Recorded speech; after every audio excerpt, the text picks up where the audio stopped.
Of course, we know I believe this, and we both have dogs.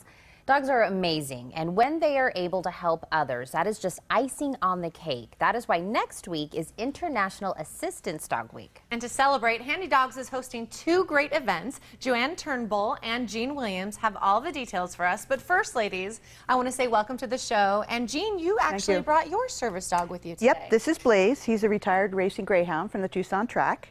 And we're graduating Monday. But he already has his cap on. Yeah. Well, his official ceremony is on Monday, so yeah. He is so cool. I just love him. He's so chill. I mean, is this pretty typical of greyhounds? Yeah, pretty much. Mm-hmm. Yeah, and then so we were saying next week is International Assistance Dog Week. So Joanne, tell us what does that really mean? It's a week to honor all the dogs who have had special training to help people with disabilities, to let them live more independent and higher quality of lives.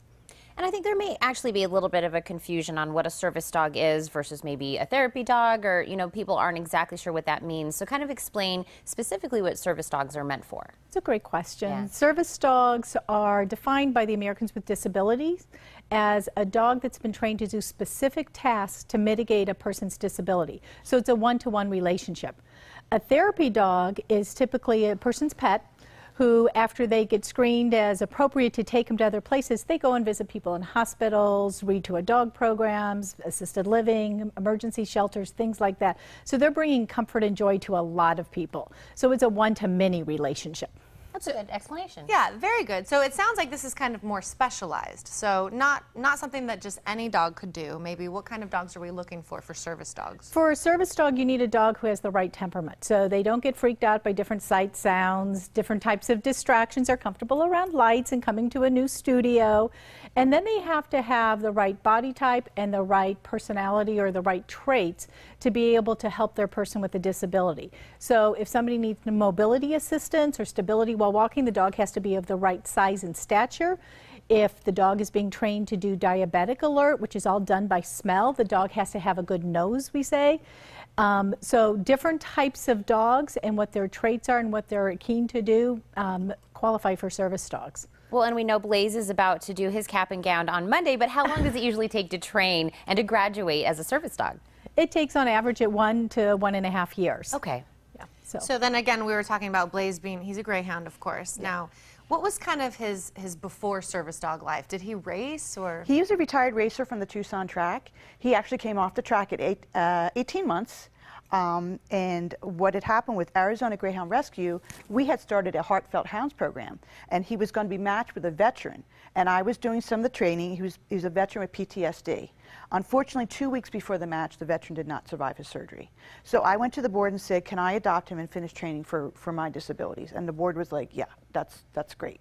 So he is great for me. He does mobility for me, for bracing to get up and up of a chair.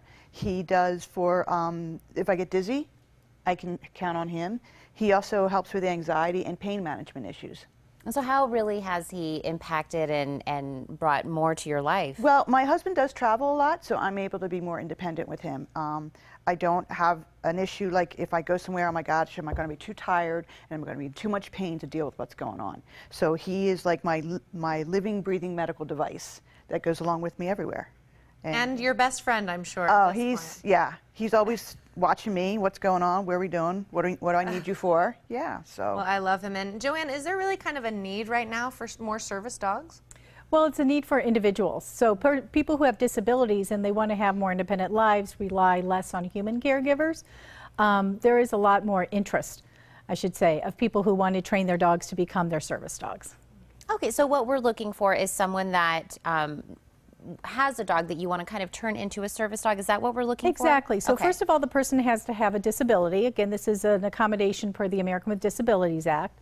And it could be something like hearing loss, diabetes that's not under control, mobility challenges, MS, Parkinson's, PTSD, or even some other psychological concerns. And then they bring their dog to Handi-Dogs, and we teach them how to train their own dog. So not every dog makes it through. They first have to go through what we call a consultation and see if it's going to be an appropriate fit and if we think it's going to, the team has potential for success. And then if they're deemed, yep, we think this is a right fit, then we'll go ahead and enroll them in our program. And the events that are coming up are kind of a good kickoff for that. Exactly. So on Monday, we're doing an information session. So if anybody just wants to learn more about training a dog to become their service dog, they can come to that, and it's at 4 o'clock. And then at 5:30, we're doing our graduation ceremony for 5 of our most recent teams that graduated. And we always say it's a team because it's not just about a dog, it's about the dog and the handler and how they work together.